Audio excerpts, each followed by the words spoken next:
Un géant de l'informatique qui veut vacciner la Terre entière, moi personnellement, ça me fait plutôt peur. En 2015, il nous prévient d'une guerre encore plus terrifiante que la guerre nucléaire. Aujourd'hui, le plus grand risque de catastrophe mondiale ne ressemble pas à ceci, mais à ça.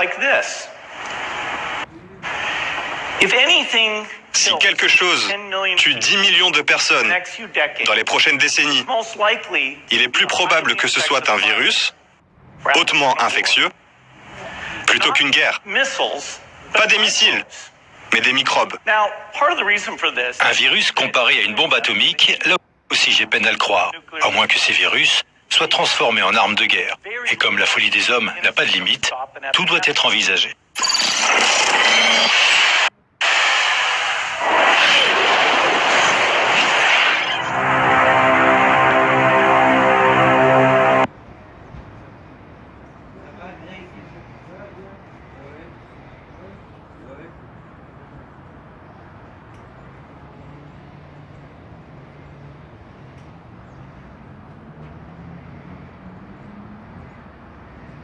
Je crois qu'Emmanuel Macron a tout à fait le talent pour être un présidentiable un jour.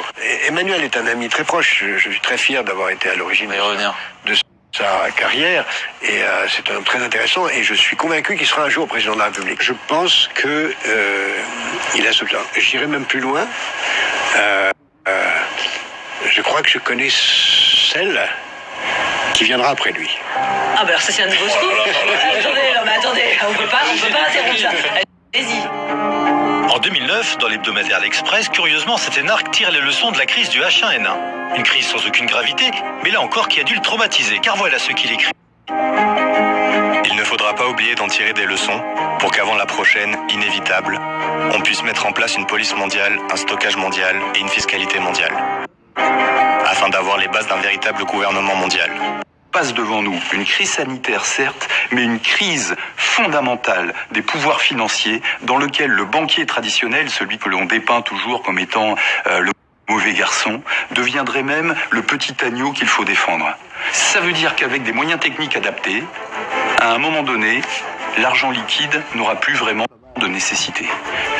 Le vecteur qui permet le paiement en ligne, c'est votre téléphone mobile. Le téléphone mobile, aujourd'hui, avec une norme qui s'appelle NFC, permet en fait un paiement sans contact. Le sans contact, c'est un sujet Covid. Pas de contact avec les vecteurs qui vont porter le virus. Pas de contact avec le billet de banque qui peut et qui a été certainement dans toutes les mains. Donc, au final, notre carte de crédit et notre téléphone mobile, c'est un sujet extrêmement important. Si jamais l'argent liquide disparaissait au niveau mondial et que le téléphone mobile était le simple élément de paiement, on basculerait dans un autre monde qui serait le monde de la donnée. Mais le monde de la donnée pose un problème, qui est un problème de l'intimité de l'être humain